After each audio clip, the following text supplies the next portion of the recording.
Bismillahirrahmanirrahim. Assalamualaikum warahmatullahi wabarakatuh.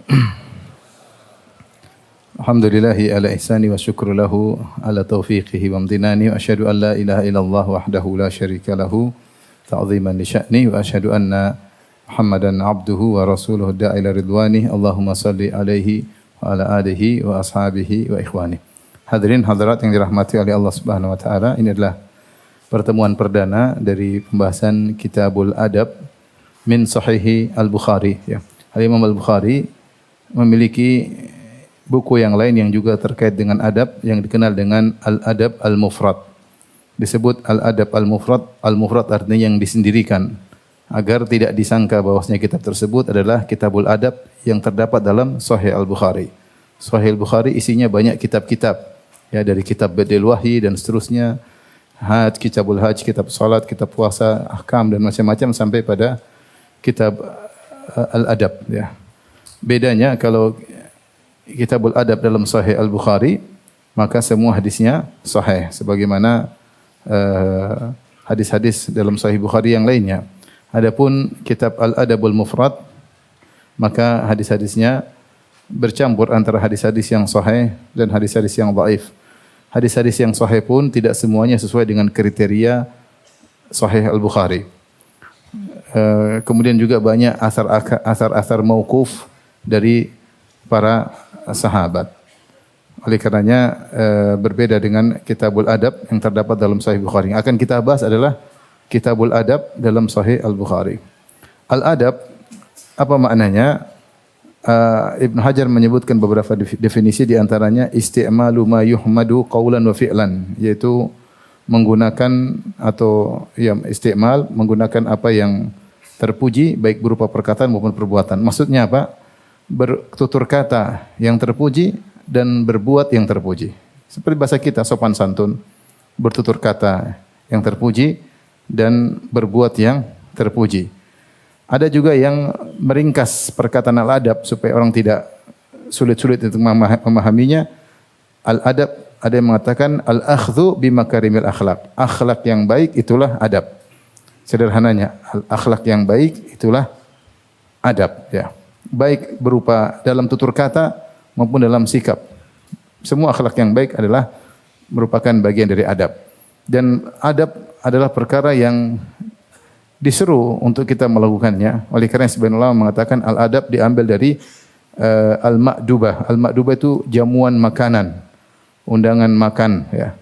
Dan disebut adab diambil dari al-ma'dubah, sumya bidzalika li'annahu yud'a ilaihi, karena orang-orang diseru untuk beradab, untuk berakhlak mulia, bertutur kata yang baik, yang terpuji, dan bersikap yang terbaik dan terpuji.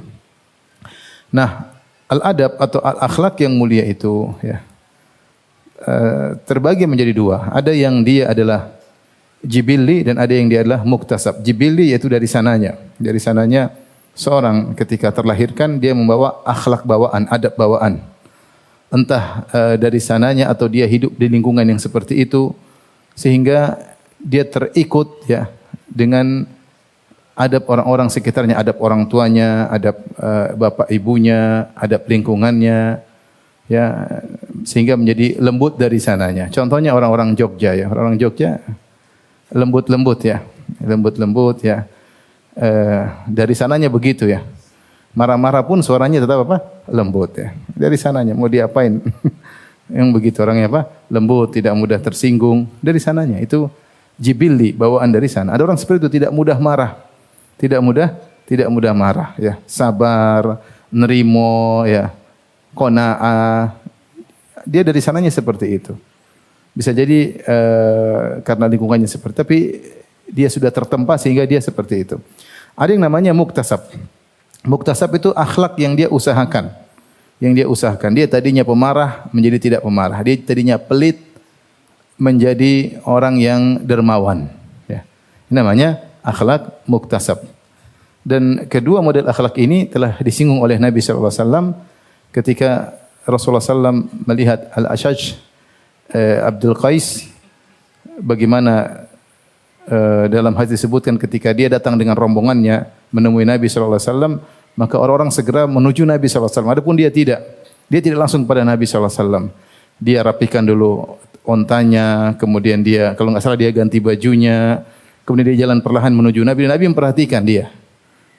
Teman-temannya terburu-buru karena rindu ketemu Nabi, dia pelan-pelan. Sampai akhirnya Rasulullah berkata kepada dia, Inna fika khaslatain yuhibbahumullah. Al-hilm wal ana. Sungguhnya pada dirimu ada dua perangai yang Allah mencintainya, yaitu al-hilm, ya, bijak, dan al-ana, yaitu tidak tergesa-gesa. Ya.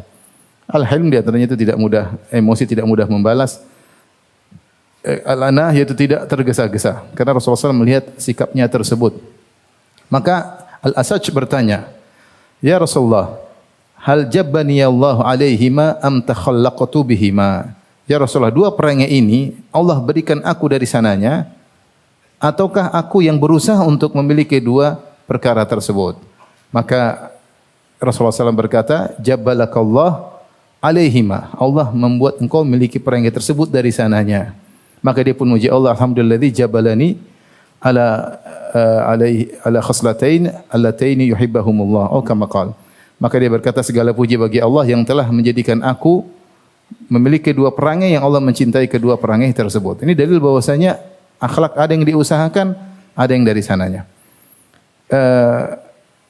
Mana yang terbaik di antara dua akhlak ini, yang diusahakan atau yang dari sananya? Ditinjau dari ketegaran akhlak tersebut atau kekokohan, stabilnya akhlak, maka tentunya akhlak yang khuluq yang jibilli, akhlak yang jibiliyah itu lebih utama. Dia tidak mudah goyah. Kalau dia asalnya tidak emosian, mau dibikin apapun dia tidak emosi, karena memang dia dari sananya begitu. Seperti orang yang asalnya dermawan, dari kecil dia dermawan, dia susah untuk pelit. Jadi akhlaknya memang bawaan. Akhlak seperti ini kokoh. Seperti ini apa? Kokoh. Adapun akhlak yang dia berusaha muktasab, kadang-kadang bisa balik lagi. Dia lembut, dia sabar, tahu-tahu lama-lama, kok tidak tahu siapa saya dulu ya. Saya dulu bajingan misalnya. Jadi kadang-kadang bisa kambuh lagi. Tapi dari sisi ini, stabilnya lebih bagus akhlak yang jibili. Akhlak yang diusahakan terkadang tidak stabil. Tapi dari sisi pahala, orang yang berakhlak muktasab dia mendapatkan pahala plus karena dia berusaha merubah akhlaknya. Itu perjuangan. Merubah perangai itu tidak mudah. Itu perkara yang amat sulit. Betapa sering kita berkata, ya sudah itu perangainya. Sudah dinasihati, sudah diberitahu, sudah diusahakan tidak berubah. Namanya juga apa? Perangai bawaan. Ya. Nah kalau ada orang bisa merubah akhlak dari perangai buruk menjadi perangai baik, itu luar biasa. Dari situlah Nabi SAW bersabda, Ana za'imun bi baitin fi a'lal jannah liman hassana khuluqahu. Aku menjamin istana di bagian atas surga bagi orang yang memperindah akhlaknya. Bagi orang yang memperindah apa? Akhlaknya. Maka seorang kalau tahu akhlaknya buruk, itu bukan uzur baginya. Dia harus berusaha merubah. Makanya ketika ada seorang datang kepada Nabi SAW, kemudian dia berkata, Ya Rasulullah, ya, ausini, ya Rasulullah, berilah wasiat kepadaku. Kata Rasulullah SAW, la taqdab, jangan kau marah. Faraddada miraran, dia minta wasiat lagi. Ya Rasulullah, berilah wasiat kepadaku. Rasulullah SAW jawabnya sama, la taqdab, jangan kau marah. Kemudian dia ulangi lagi, kata Rasulullah SAW, la taqdab, jangan kau marah. Seandainya akhlak tidak bisa berubah, maka tidak ada faedahnya Rasulullah mengatakan apa? Jangan kau marah. Ketika Rasulullah SAW mengatakan jangan kau suka pemarah, berarti Rasulullah sallallahu alaihi wasallam ingin akhlak dia berubah dari pemarah menjadi tidak apa? Jadi tidak pemarah. Jadi akhlak itu bisa diusahakan kalau seorang berjuang. Ya kata Nabi sallallahu alaihi wasallam,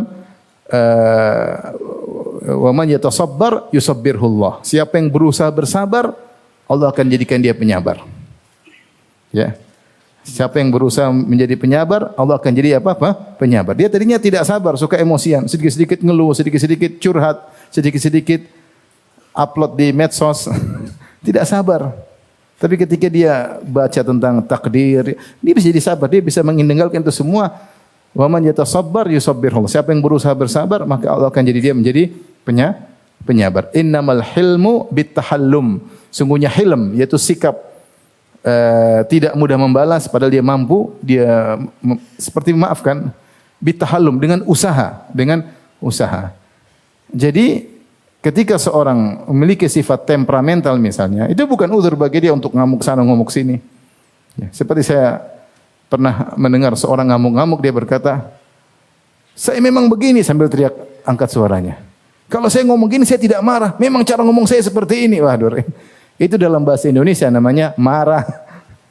Cuma dia tidak mau dibilang marah. Lah, gimana? Coba definisi marah. Muka merah, suara terangkat, urat kelihatan. Itu namanya orang sedang apa? Marah. Sementara dia ingin merubah kamus besar bahasa Indonesia. Untuk dia khusus, kalau dia angkat suara tidak dikatakan sedang apa? Marah, nggak bisa. Jangan kau suruh orang satu dunia memahamimu. Kau memahami kamus besar bahasa Indonesia, rubahlah sikapmu, ya. Jadi tidak ada uzur orang mengatakan saya dari sini begini. Itu bukan uzur. Tidak ada uzur bagimu di hadapan Allah. Kau diperintahkan untuk merubah apa? Akhlakmu.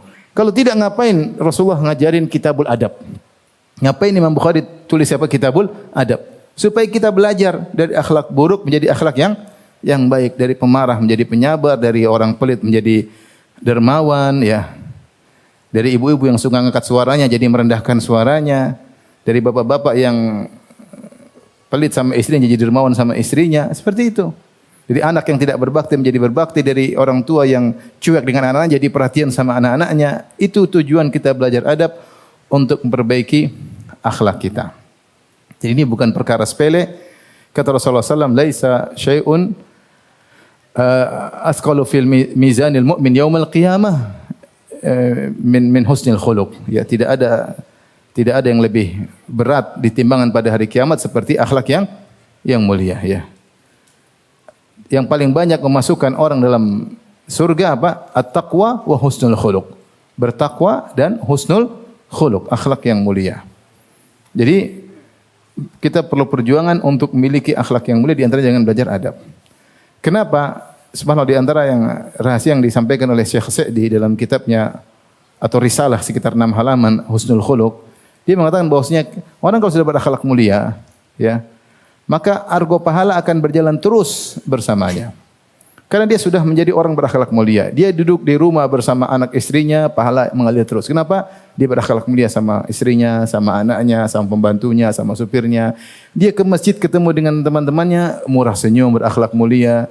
Dia kemana-mana berakhlak mulia. Sehingga argo pahala jalan terus. Dengan pahala yang besar. Dengan pahala yang besar. Ya, dengan pahala yang besar. Karena pahala akhlak mulia, pahalanya besar. Dan kita dalam hidup ini kebanyakan berinteraksi dengan manusia, dengan istri, dengan suami, dengan anak, dengan pembantu, dengan supir, dengan tetangga, dengan kawan, dengan ustadz, dengan murid, dengan teman sejawat dalam perdagangan, dan semua ini butuh akhlak yang mulia. Kalau kita sudah sampai pada akhlak yang mulia, kemana-mana waktu kita disertai dengan argo pahala yang berjalan tanpa henti. Ya. Maka seorang berdoa, di antara doa yang diajarkan oleh Nabi SAW, Allahumma hdini li ahsanil akhlaqi la yahdi li ahsaniha illa ant wasrif anni sayyi'aha la yasrifu anni sayyi'aha illa ant. Ya Allah, berilah petunjuk kepadaku menuju akhlak yang terbaik.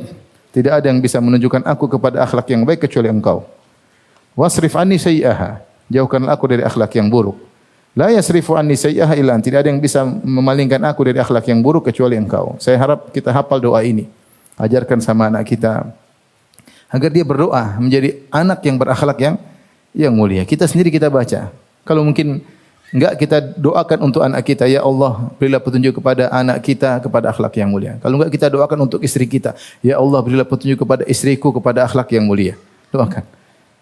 Karena akhlak yang mulia ini pahalanya besar. Taib. Ada fenomena, sebelum kita masuk dalam pembahasan, fenomena sebagian manusia yang hanya memperhatikan hubungan mereka dengan Allah Subhanahu wa taala, tapi kurang memperhatikan sisi interaksi dengan sesama. Nah, ini berbahaya kalau ternyata dia hanya fokus berhubungan dengan interaksi dengan Allah, tapi dia salah dalam interaksi dengan manusia, maka dia bisa terjerumus dalam banyak akhlak yang buruk. Dan akhlak yang buruk itu ancaman nerakanya sangat banyak, ya. Terkait dengan tetangga, la imana lima la amanata lahu, tidak ada iman bagi orang yang tidak amanah, sombong terhadap orang lain, ya. La yadkhul jannata man kana fi qalbi mithqalu dzarratin min kibr, tidak masuk surga orang dalam hatinya ada kesombongan meskipun sekecil zarrah. Dan banyak, ya. Namimah, ghibah, itu semua interaksi. Semua interaksi. Kalau orang hanya fokus yang penting ke masjid baca Quran tapi dia interaksinya salah dengan sesamanya bisa mengancam dia masuk dalam neraka jahanam. Sebagai contohnya seperti hadis yang masyhur, hadis Abu Hurairah, dzukira lin Nabi sallallahu alaihi wasallam anna fulanah. Disampaikan kepada Nabi sallallahu alaihi wasallam ada si fulanah, ya. Dia sering salat, ya. Salat sunnah, bukan salat maktubah saja, salat sunnah. Kemudian juga sering puasa sunnah. Sering juga wa tatasaddaq, sering bersedekah. Wa fi lisaniha syai'un tu'dhi jiranaha, tetapi dia suka mengganggu atau menyakiti hati tetangganya. Rasul ditanya tentang wanita seperti ini. Kata Rasulullah SAW, la khaira fiha hiya finnar. Tidak ada kebaikan baginya, dia di neraka. Ini wanita ini, dia sudah membaguskan hubungannya dengan Allah Subhanahu Wa Taala. Dia bukan cuma salat 5 waktu, dia juga salat sunnah. Dia bukan cuma puasa Ramadan, dia juga puasa sunnah. Dia cuma bukan membayar zakat, tapi dia juga bersedekah. Tapi ternyata interaksi dia, adab dia enggak benar. Dia menyakiti tetangganya. Ketika ditanyakan kepada Nabi SAW, kata Rasulullah SAW, la khaira fiha hiya finnar. Tidak ada kebaikan baginya di neraka. Wa dzikra li Nabi sallallahu alaihi wasallam anna fulanah tusallil maktubah. Kemudian disebutkan kepada Nabi tentang wanita yang lain, hanya salat 5 waktu. Kemudian hanya puasa Ramadan. Wa tatasaddaq bi athwarin min aqid, dan dia hanya bersedekah dengan beberapa penggalan susu yang dikeringkan, yaitu sedikit sedekahnya. Tetapi dia tidak mengganggu tetangganya. Kata Rasulullah sallallahu alaihi wasallam, hiya fil jannah, dia di surga. Di mana dia bisa seperti ada tawazun, ada keseimbangan antara bagaimana interaksi dengan Allah Subhanahu wa taala beribadah dan juga interaksi dengan sesama dengan interaksi yang baik. Maka ini semakin menekankan bagi kita untuk mempelajari adab. Karena salah beradab juga bisa fatal. Bisa fatal. Ini contoh pertama. Contoh kedua, seperti yang Rasulullah SAW katakan kepada para wanita. Kata Rasulullah SAW ketika salat Id, ya ma'syaran nisa tasaddaqna. Wahai para wanita, bersedekahlah. Fa inna kunna aktsara hatabi jahannam, karena kalian banyak penghuni neraka jahannam. Perhatikan Rasulullah SAW berkata, karena kalian banyak penghuni neraka jahannam. Ada yang bertanya, 5 ya Rasulullah. Kenapa ya Rasulullah? Lihat kesalahan apa yang mereka lakukan, terkait hubungan mereka dengan Allah ataukah terkait masalah akhlak. Ternyata masalah akhlak. Kata Rasulullah SAW, li'anna kunna takfurnal ashir, karena kalian suka tidak bersyukur kepada suami, tidak berterima kasih kepada suami. Lianna kunna takfurul ashir. Wa tukthirna la'na, kalian suka mengumpat. Dia ngumpat siapa? Ngumpat Allah atau ngumpat orang sekelilingnya? Ngumpat orang sekelilingnya. Wa tukthirna syaka, kalian suka mengeluh. Ngeluhin siapa? Dia ngeluh suaminya, ngeluh ekonominya. Dia mengeluh suaminya kepada suami orang lain. Mengeluh. Ya. Ini Rasulullah sebut dalam Sahih Bukhari dengan 3 sebab tersebut, ya. Ini contoh bahwasanya wanita-wanita masuk neraka gara-gara salah beradab terhadap suami. Gara-gara salah beradab terhadap suami. Maka masalah adab ini bukan masalah sepele.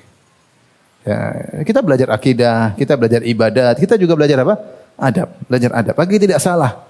Agar kita bisa dapat pahala yang banyak dengan interaksi kita keseharian dengan orang tua kita, dengan istri kita, anak kita, suami kita, dengan tetangga kita. Ya, dan juga kita terhindar dari musibah malapetaka yang timbul gara-gara salah beradab dalam berinteraksi dengan sesama manusia. Baik, kita masuk pada bab yang pertama, Kitabul Adab. Bismillahirrahmanirrahim. Kitabul Adab, bab albir wassilah. Bab tentang albir wassilah. Albir maksudnya birrul walidain. As-silah maksudnya silatul arham. Silaturahmi. Sesungguhnya albir adalah irisan dari as-silah, karena berbakti kepada orang tua termasuk silaturahmi, dan dia adalah a'la darajatis silah, yaitu silaturahmi tertinggi adalah birrul walidain. Hanya saja dikhususkan penyebutannya karena banyak dalil-dalil yang spesifik tentang albir, tentang birrul walidain. Dia sebenarnya termasuk silaturahmi, cuma silaturahmi yang lebih spesifik. Maka dipisahkan albir wasilah. Dan kalau berbuat baik kepada orang tua namanya birrul walidain, kalau durhaka kepada mereka namanya uququl walidain. Pahala besar dan dosa besar. Seimbang. Berbakti sama orang tua pahalanya besar, durhaka juga dosa paling besar. Termasuk pahala paling besar berbakti sama orang tua, termasuk dosa paling besar adalah durhaka kepada orang tua. As-silah di bawahnya. Silatul arham, silaturahmi pahalanya besar, tapi bukan pahala paling besar. Dan kalau seorang tidak menyambung silaturahmi namanya qati'ur rahim, al-qati', pemutus silaturahmi. Ya, pemutus silaturahmi dia juga dosa tapi bukan dosa paling besar, bukan dosa-dosa yang paling besar ya. Dari sini dibedakan kebiasaan para ulama bedakan antara albir wasilah. Albir wasilah. Kemudian Al-Imam Al-Bukhari berkata wa qaulillahi subhanahu wa ta'ala. Masalah pembacaan babul birri wasilah ada dua metode para ulama ketika membaca. Ada yang membaca babul birri yaitu bab mudhaf ilaih, bab mudhaf al-birri mudhaf ilaih, babul birri wasilati ya wa qaulillahi ta'ala, semuanya ataf-ataf. Ada yang membaca dengan babun, kemudian al-birru wassilatu dimarfu'kan. Ini yang tahu bahasa Arab, yang tidak tahu dengar aja, enggak usah protes ya. Babun al-birru wassilatu wa qaulullahi ta'ala. Wa wassaynal insana biwalidayhi husna. Dalam surat Al-Ankabut Allah berfirman, dan kami wasiatkan kepada manusia untuk berbuat baik kepada kedua orang tuanya. Dan ayat-ayat seperti ini banyak ya. Perintah untuk berbakti kepada kedua orang tua di anjuran surat Al-Ankabut ayat 8 ya. Demikian juga misalnya dalam surat Luqman ya. Kemudian juga dalam surat Luqman wasainal insani biwalidayhi hamalatu ummuhu wahnan ala wahnin. Ayat-ayat seperti ini banyak yang Allah menyuruh atau berwasiat untuk berbuat baik kepada kedua orang tua, dan wasiat adalah perintah yang lebih spesifik, perintah yang penuh perhatian. Sebagaimana kalau kita mengatakan saya berwasiat kepadamu, atau beda dengan saya perintahkan engkau. Wasiat lebih apa? Lebih perintah yang dipenuhi dengan perhatian. Maka Allah mewasiatkan kepada manusia untuk berbakti kepada kedua orang tuanya. Baik, kita bacakan hadis yang pertama. Al-Imam Al-Bukhari rahimahullah berkata, qala hadatsana Abu Walid qala hadatsana Syu'bah qala Al-Walid bin Aizar qala akhbarani qala sami'tu Aba Amr Asy-Syaibani yaqul akhbarana sahibu hadhihi ad-dar wa awma'a bi yadi ila dari Abdullah yaitu Abdullah bin Mas'ud.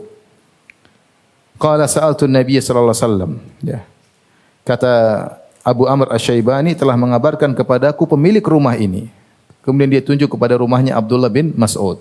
Kalau disebut Abdullah biasanya maksudnya Abdullah bin Mas'ud. Qala, kata Abdullah bin Mas'ud, sa'altu an-nabiy sallallahu alaihi wasallam. Aku bertanya kepada Nabi sallallahu alaihi wasallam, ayul amali ahabbu ila Allah? Amalan apa yang paling dicintai oleh Allah Subhanahu wa taala? Qala as-salatu ala waqtiha, salat pada waktunya. Qala thumma ayyu, kemudian apa lagi? Qala thumma birrul walidain, kemudian berbakti kepada kedua orang tua. Qala thumma ayyu, kemudian apa lagi? Qala al-jihadu fi sabilillah. Yang ketiga jihad fi sabilillah. Qala haddatsani bihinna, kata Ibnu Mas'ud radhiyallahu anhu, Rasulullah SAW menyampaikan kepadaku tiga perkara ini, tiga amal yang paling dicintai oleh Allah. Walau istazattuhu lazadani. Kalau saya minta tambah yang keempat, yang kelima, yang keenam, pasti Nabi kasih tambahan. Pasti Nabi kasih apa? Tambahan. Taib.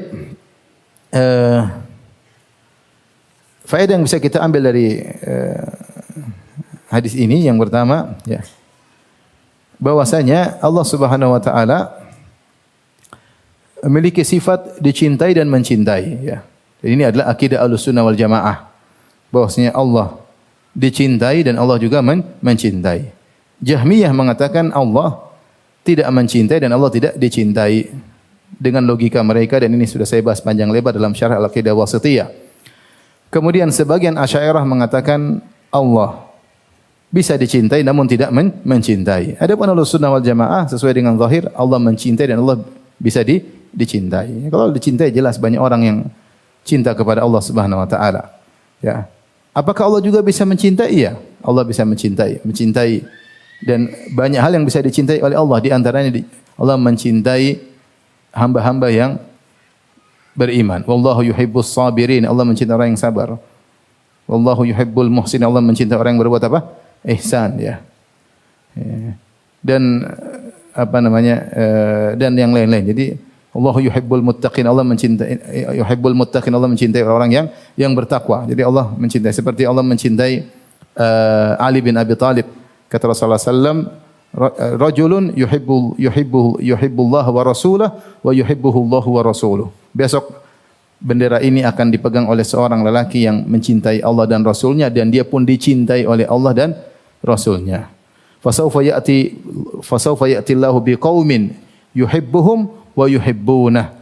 Allah akan datang satu kaum yang Allah mencintai mereka dan mereka juga mencintai Allah Subhanahu wa taala. Intinya Allah mencintai tempat ahabbul biqa ilallah masajiduha. Tempat yang paling dicintai Allah masjid. Contoh maksudnya Allah mencintai apa? Tempat. Allah mencintai kota Mekah. Kata Nabi SAW ketika harus berhijrah dia berkata, "Innaki la khairu ardillah wa ahabbu ardillah ilallah." Wahai Mekah, engkau adalah kota atau negeri yang terbaik dan negeri yang paling dicintai oleh Allah Subhanahu wa taala. Walaula anna qaumaki akhrajuni ma kharajtu minki. Kalau aku tidak diusir oleh kaum aku tidak akan keluar. Di antaranya Allah mencintai amalan. Inna Allah dicintai Allah mencintai amalan ya. Seperti ini ya. Ayul amali ahabbu ila Allah. Amal apa yang paling dicintai oleh Allah maka Rasulullah sebutkan urutannya. Yang paling dicintai as-salatu ala waqtiha. Sebagian banyak ulama menafsirkan as-salatu fi awali waqtiha. Salat di awal waktu. Ala waqtiha maksudnya salat di awal waktu dan kebiasaan Nabi SAW selalu salat di awal waktu. Begitu dikumandangkan azan, tidak lama qomat Rasulullah SAW salat di awal waktu. Baik salat zuhur, salat asar, salat maghrib, salat isya, salat subuh. Ya. Kecuali dalam kondisi tertentu seperti salat zuhur jika di zaman dahulu jika sangat panas maka Rasulullah SAW menyuruh untuk menunda salat zuhur agar hilang waktu panas menjelang asar baru kemudian salat zuhur. Karena kekhusyuan lebih utama. Ya, kekhusyuan utama sehingga Rasulullah SAW menyuruh untuk menunda salat zuhur. Kemudian di antaranya yang ditunda juga salat isya. Ini dua salat yang dianjurkan untuk ditunda, zuhur ketika musim panas atau salat isya secara umum, namun ternyata prakteknya Rasulullah SAW tidak menunda. Karena Rasulullah SAW takut menyulitkan umatnya. Tapi secara umum Rasulullah SAW salat di awal waktu. Seperti salat subuh, Rasulullah SAW habis salat subuh, jika selesai maka waktu itu waktu galas ya sudah selesai ya'rifur rajulu jalisahu maka ketika assalamualaikum seorang hanya baru bisa mengenal yang di sampingnya yang sebelahnya belum artinya belum terang benderang masih remang-remang ya berarti Rasulullah SAW salatnya panjang kemudian salat di awal waktu ya seperti juga salat asar Rasulullah SAW sudah selesai salat wasyamsu naqiyah matahari masih terang benderang. Artinya salat di awal waktu. Ini ibadah yang sangat dicintai oleh Allah. Maka seorang berusaha bersegera salat di awal waktu, jangan ditunda-tunda kecuali ada halangan tertentu. Yang kedua, birrul walidain, berbakti kepada kedua orang tua. Perhatikan di sini birrul walidain dalam ayat Allah banyak menggandengkan kedua-duanya ya. Seperti wassaynal insana biwalidayhi husna. Kami wasiatkan kepada manusia untuk berbakti kepada kedua orang tuanya ya. Wa qadara rabbuka alla ta'budu illa iyyahu wa bil walidaini. Dan Allah memerintahkan wa bil walidaini ihsana untuk berbakti kepada kedua orang tuanya ya dengan sebakti-baktinya. Jadi selalu bergandeng walidain birrul walidain. Dari sini khilaf di kalangan para ulama. Apakah berbakti kepada ayah dan ibu sama derajatnya? Ataukah ibu lebih diutamakan? Ataukah ayah lebih diutamakan? Khilaf di kalangan para ulama. Dan Ibnu Hajar menyebutkan khilaf tersebut dalam Fathul Bari. Secara umum, jumhur ulama berpendapat bahwasanya ibu lebih utama untuk dibakti. Berdasarkan hadis nanti yang akan kita sampaikan. Hadis kedua ketika ditanya man ahaqqun nasi bisuhbi husni sahabati, siapa yang paling utama untuk aku berbuat baik kepadanya? Qala ummuka, kata Rasulullah ibumu. Summa man, kemudian siapa? Qala ummuka, ibumu. Summa man, kemudian siapa? Ummuka. Kemudian siapa? Qala summa abuk, baru ayahmu. Rasulullah menyebutkan ibu tiga kali, baru kemudian ayah apa? Sekali. Maka jumhur ulama berpendapat bahwasanya ibu lebih utama untuk dibakti daripada ayah. Mereka menyebutkan hikmah di balik itu karena ada 3 hal yang dilakukan ibu tidak dilakukan oleh ayah. Yang pertama ibu yang mengandung, yang kedua ibu yang melahirkan, yang ketiga ibu yang menyusui. Ibu yang menyusui, dan Allah sebutkan dalam ayat seperti hamalathu ummuhu wahnan ala wahnin wa fisaluhu. Ibunya yang mengandungnya dalam kondisi lemah yang bertambah-tambah, wa fisaluhu, dan menyapihnya fi amain, setelah 2 tahun, menyusuinya 2 tahun. Jadi 3 hal tidak dilakukan ayah: ibu yang mengandung, ibu yang melahirkan bertarung dengan kematian ketika melahirkan, dan ibu yang menyusui. Oleh karenanya ibu lebih utama untuk dibakti 3 kali lipat daripada ayah. Ini pendapat mayoritas ulama. Namun diriwayatkan dari Imam Malik bahwasanya Imam Malik berpendapat berbakti sama ayah dan ibu sederajat, sama. Dan mereka juga punya dalil, ya, bahwasanya Allah menggandakan birrul walidain. Rasulullah mengatakan birrul walidain, berbakti kepada kedua orang tua.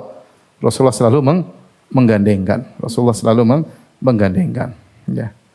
Makanya ketika Imam Malik ditanya, Imam Malik, "Talabani abi famana'atni ummi." Ayahku memintaku dan ibuku melarangku. Apa yang harus aku lakukan? Imam Malik tanya, wahai Imam Malik, ayahku memerintahkanku, ibuku melarangku. Apa yang harus aku lakukan? Kata Imam Malik, "Ati abak wala ta'si ummak." Taat sama ayahmu dan jangan kau membanggang ibumu. Gimana itu? Ayahku memerintahkan aku, tapi ibuku melarangku. Apa jawaban Imam Malik? Ati abak, taat sama bapakmu, tapi jangan membanggang sama ibumu. Nah, gimana caranya? Jadi isyarat dari Imam Malik seakan-akan dua-duanya derajatnya apa? Sama. Maka seorang anak harus cerdas ketika menghadapi 2 hal yang kontradiktif. Bagaimana mencari jalan tengah agar tidak berpihak kepada salah satunya, ya. Salah satunya. Seperti ditanya, bapakku menyuruh aku untuk bersafar ke tempat dia, sementara ibuku melarang untuk meninggalkan dia di kota yang lain. Apa yang harus aku lakukan? Caranya, bawa ibumu ke sana. Dia menjamak antara 2 apa? Perintah. Kok dia bisa lakukan? Atau dia bersiasat gimana tidak berpihak kepada salah satunya. Mereka berkata, adapun Rasulullah mengatakan ibumu, itu maksudnya perhatian kepada ibu karena hak ibu sering dilupakan.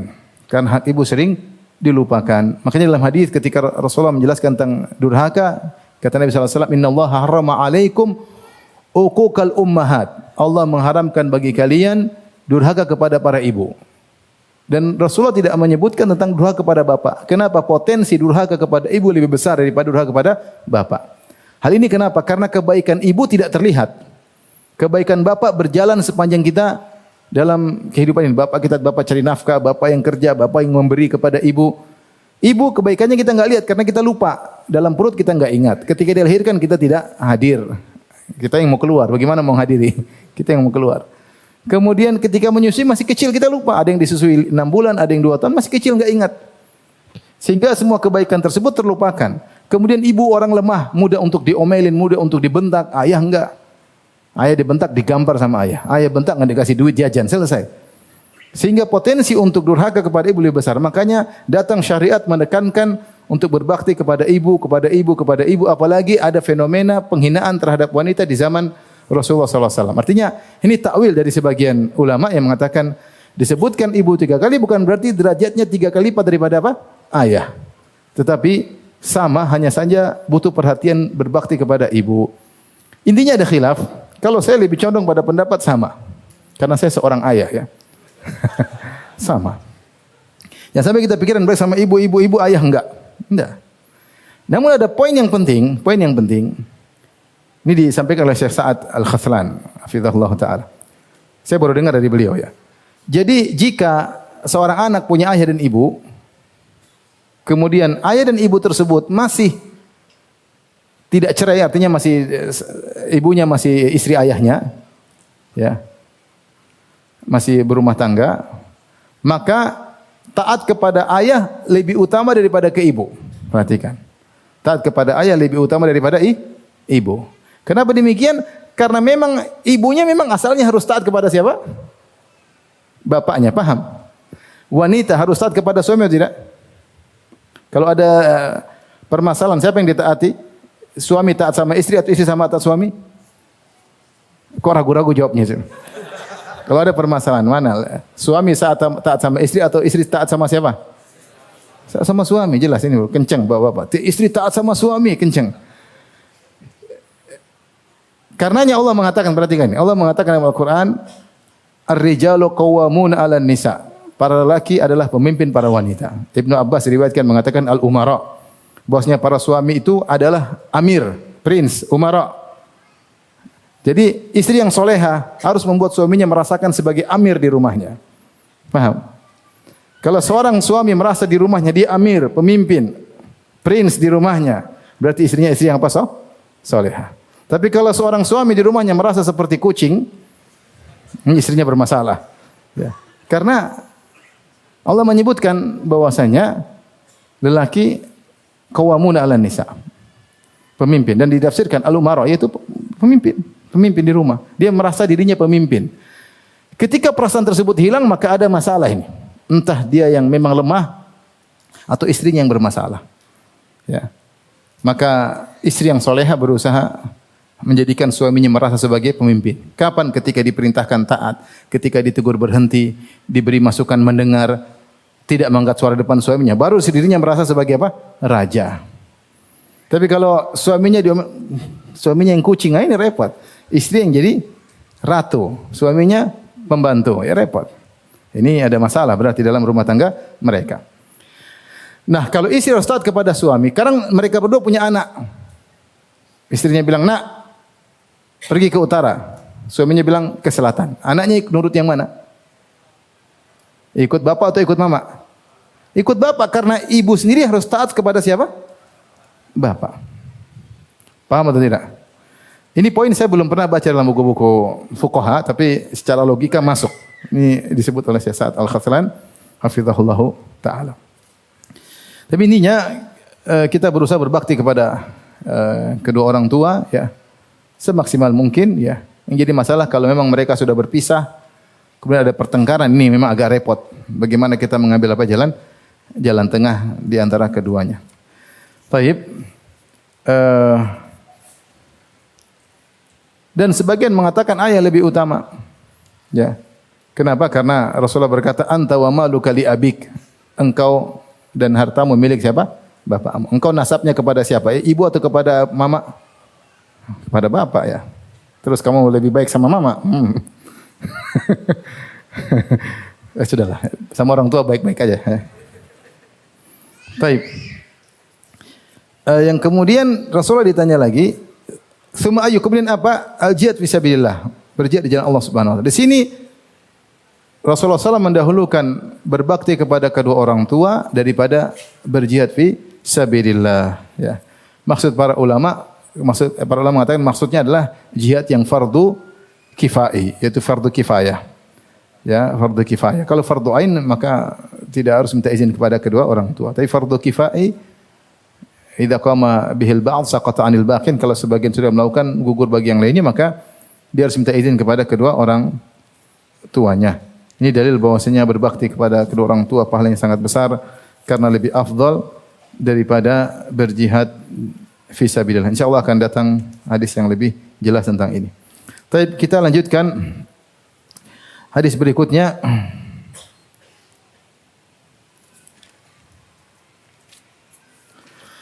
Sebelum saya lanjutkan hadis berikutnya, berbakti sama orang tua tidak dibedakan antara orang tua muslim atau kafir. Hukumnya sama. Berbakti kepada kedua orang tua musyrik sama seperti berbakti kepada kedua orang apa? Muslim. Dalam surah Luqman kata Allah Subhanahu wa taala, "Wa in jahadaka 'ala an tusyrika bi ma laysa laka bihi fala tuti'huma wa sahibhuma fid dunya ma'rufa." Jika keduanya memaksamu untuk berbuat syirik, jangan taat kepada keduanya. Wa sahibhuma fid dunya ma'rufa, tetapi berbuat baiklah kepada mereka berdua dengan cara yang ma'ruf. Sehingga perlu mengatakan berbakti kepada kedua orang tua musyrik sama seperti berbakti kepada kedua orang tua yang muslim. Artinya jika sebagian kita masih punya orang tua belum masuk Islam, dia berbakti kepada orang tua tersebut pahalanya sama seperti berbakti kepada orang tua apa? Muslim. Ya, pahalanya sama. Lain halnya ketika derajatnya selain orang tua, seperti kerabat, kakak, adik, paman, musyrik dengan yang muslim, beda. Kalau menyambung silaturahmi kepada paman, kepada kakak, kepada itu hukumnya wajib. Tapi menyambung silaturahmi kepada kerabat yang musyrik selain kedua orang tua, maka tidak wajib. Hukumnya hanya dianjurkan sunnah. Apalagi kalau ada maslahatnya. Makanya Rasulullah SAW mengatakan kepada orang kafir, ya, antara aku dan kalian ada rahim, sa'abulluha bibaliha. Aku akan membasahi rahim tersebut. Artinya aku akan menyambung. Itu Rasulullah SAW ucapkan kepada orang-orang kafir Quraisy, karena Rasulullah Quraisy dan Abu Jahal dan teman-temannya Abu Lahab juga Quraisy. Rasulullah mengatakan aku akan menyambung, membasahi rahim kita, itu aku akan menyambung silaturahmi. Ini bedanya. Jadi kalau orang tua meskipun musyrik wajib dibaktiin. Adapun selain orang tua, kakak, adik, paman, om, tante, maka tidak wajib. Hukumnya apa? Sunnah. Kalau diputuskan tidak dikatakan memutuskan silaturahmi. Faham? Baik. Kita lanjutkan hadis berikutnya. Hadis yang sudah kita singgung tadi. Al-Imam Al-Bukhari berkata, Babun man ahakun nasi bihusni suhbah. Bab siapa yang lebih utama untuk dibaikin atau berbuat baik kepadanya. Qala hadatsana Qutaibah bin Sa'id qala hadatsana Jarir qala Umarah bin Al-Qa'qa' bin Shubrumah an Abi Zur'ah an Abi Hurairah qala ja'a rajulun ila Rasulullah sallallahu alaihi wasallam faqala ya Rasulullah. Ada seorang datang kepada Nabi dan dia berkata, ya Rasulullah, man ahakun nasi bihusni sahabat. Siapa orang yang paling utama untuk aku berbuat baik kepadanya? Qala ummuk, ibumu. Qala thumma man, kemudian siapa? Qala ummuk. Kata dia ibumu. Kata Rasulullah SAW, ibumu. Qala thumma man, kemudian siapa? Qala thumma ummuk, kemudian ibumu. Qala thumma man, qala thumma abuk, kemudian bapakmu. Di sini Rasulullah SAW menyebut ibu 3 kali baru kemudian ayah. Sehingga sebagian ulama ada yang mengambil zahir dari hadis ini bahwasanya berbakti kepada ibu 3 kali lipat daripada ayah. Dalam sebagian riwayat 2 kali. Ibumu, kemudian bapakmu. Mereka mengambil zahir yang mengatakan bahwasanya berbakti kepada ibu 2/3 kali lipat daripada ayah. Ayah cuma 1/3, ibu 2/3. Ya, tapi tadi khilaf sudah kita sebutkan tentang permasalahan ini.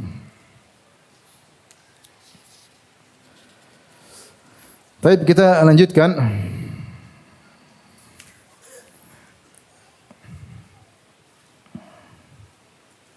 Hadis berikutnya atau bab berikutnya, babun la yujahidu illa bi idznil abawain. Bab seorang tidak berjihad kecuali dengan izin kedua orang tuanya.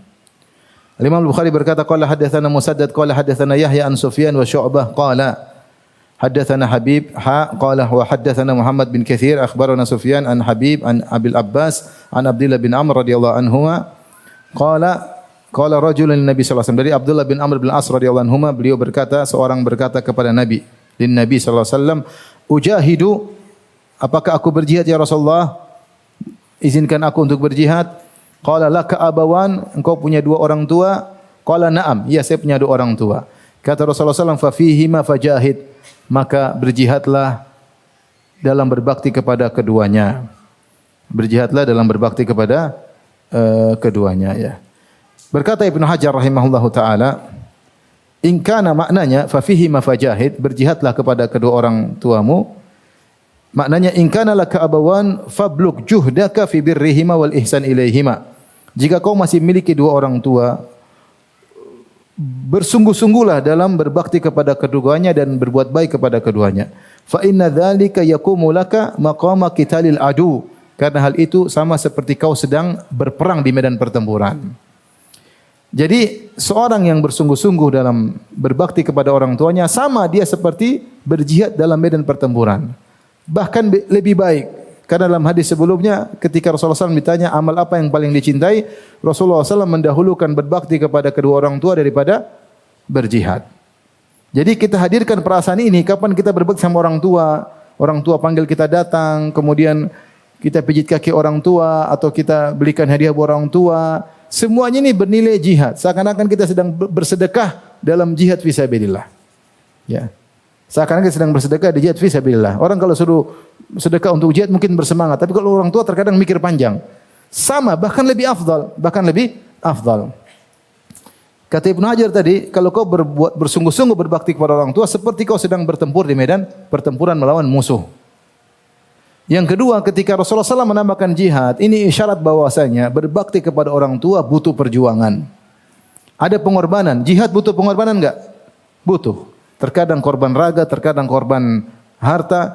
Berbakti sama orang tua, korban tenaga, korban harta, terkadang korban perasaan. Itu tidak? Perasaan.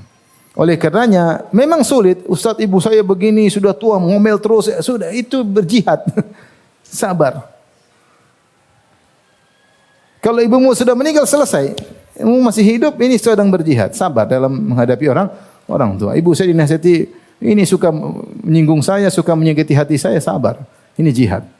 Bahkan lebih afdal daripada jihad di medan pertempuran. Jadi kata Nabi, fafihi ma fajahid, maka berjihadlah dalam berbakti kepada keduanya. Isyarat bahwasanya berbakti pada orang tua butuh pengorbanan. Makanya ikhwan, jangan sekali-sekali pelit sama orang tua. Antum yang orang tua masih hidup, jangan pelit. Jangan pelit, ya. Saya sering bilang, kalau orang tua dulu kita pelit sama kita, mungkin kita enggak jadi orang. Mungkin orang tua kalau anak pelit, aduh, ini bikin susah, belikan sudah kasih teh aja lah. Nanti kasih teh jadi anak blow on. Bagaimana? Iya. Kalau orang tua dulu kita sekolah, dia sampai jual sawah, jual ini untuk, dia enggak pernah perhitungan sama kita. Terus kita udah gede, orang tua kita perhitungan ya. Berobat cari yang paling murah, kita enggak bawa ke rumah sakit yang paling baik. Kecuali kita enggak punya uang. Kalau punya uang, kasih dokter yang terbaik yang kita mampu. Karena kita mengeluarkan uang pada tempatnya. Ya. Pahalanya besar. Sama orang tua masih apa? Perhitungan. Ya. Taib, satu bab lagi. InsyaAllah kita lanjutkan pertemuan yang lain. Pertemuan berikutnya. Babun la yasubur rajulu walidayhi. Bab seorang tidak mencela kedua orang tuanya. Seorang tidak mencela kedua orang tuanya. Ya. Tentunya mencela kedua orang tua dosa besar ya.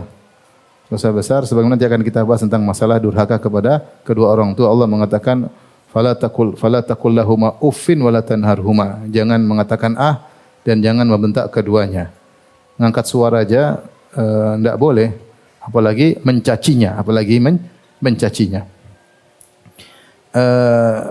Al-Imam Al-Bukhari mengatakan qala hadatsana Ahmad bin Yunus qala hadatsana Ibrahim bin Sa'ad an abihi an Humaid bin Abdurrahman Abdullah bin Amr bin As radhiyallahu anhuma qala Rasulullah sallallahu inna min akbaril kaba'ir an yal'ana rajulu walidayhi. Di antara dosa yang paling besar dari dosa-dosa besar adalah seorang melaknat kedua orang tuanya.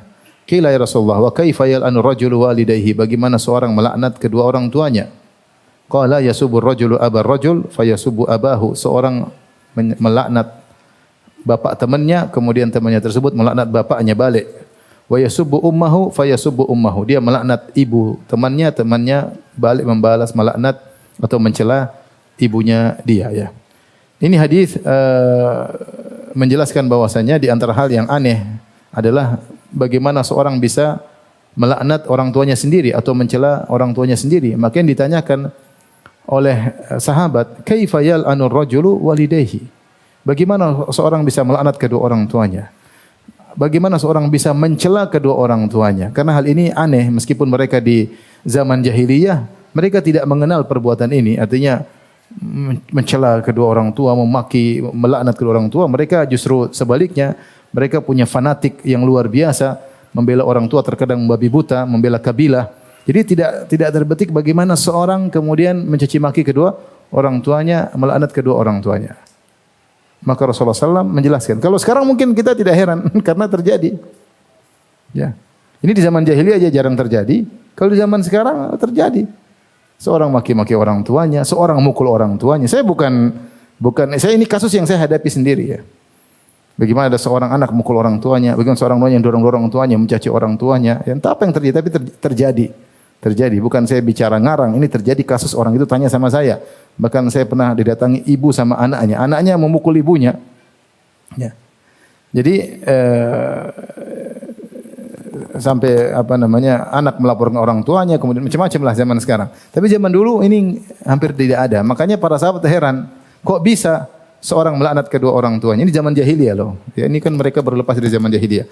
Maka kalau zaman jahiliyah tersebar pelaknatan, tentu para sahabat tidak bertanya. Ketika para sahabat bertanya, kok bisa? Itu menunjukkan jarang mereka lihat. Maka Rasulullah menjelaskan dia tidak melaknat langsung, tapi dia melaknat orang tua temannya, temannya balas melaknat bapaknya. Dia mencaci orang tua temannya, temannya balas mencaci orang tuanya. Ya. Sehingga ketika dia melakukan perbuatan yang balik mengenai orang tuanya, maka dia dianggap telah melakukan dosa besar. Seakan-akan dia mencaci langsung kedua orang tuanya. Seakan-akan padahal dia sayang orang tuanya. Padahal dia tidak suka orang tuanya dilaknat. Tapi ketika dia menyebabkan orang tuanya dilaknat gara-gara dia, dosanya kembali kepada dia. Ini bahaya. Orang yang melakukan sebab, jika ternyata ujungnya buruk, karena dia sebab, maka dia juga terkena dosa hasilnya. Terkena dosa hasilnya, ya. Maka seorang waspada, ya. Allah berfirman, "Wala tasubbul ladzina yad'una min dunillah fayasubbullaha adwan bighairi ilm." Janganlah kalian mencela sembahan-sembahan yang diibadahi oleh orang-orang musyrikin. Fayasubbullaha adwan bighairi ilm, maka mereka akan mencela Allah. Ya, maka ini hati-hati ketika seorang melakukan perbuatan mencela sembahan-sembahan yang disembah oleh orang musyrikin. Terkadang mereka balik mencela Allah. Kalau kita khawatirkan mereka balik mencela Allah, tidak perlu kita mencela sembahan-sembahan mereka, ya. Ya. Takut mereka malah mencela Allah, dan itu mudaratnya lebih besar. Mudaratnya lebih besar. Taib, mungkin sampai di sini saja. Insyaallah kita lanjutkan pada pertemuan berikutnya pada bab yang lain. Demikian insyaallah kita lanjutkan pada pertemuan yang lain. Subhanakallah bihamdik asyhadu an la ilaha illa anta astaghfiruka wa atubu ilaik. Assalamualaikum warahmatullahi wabarakatuh.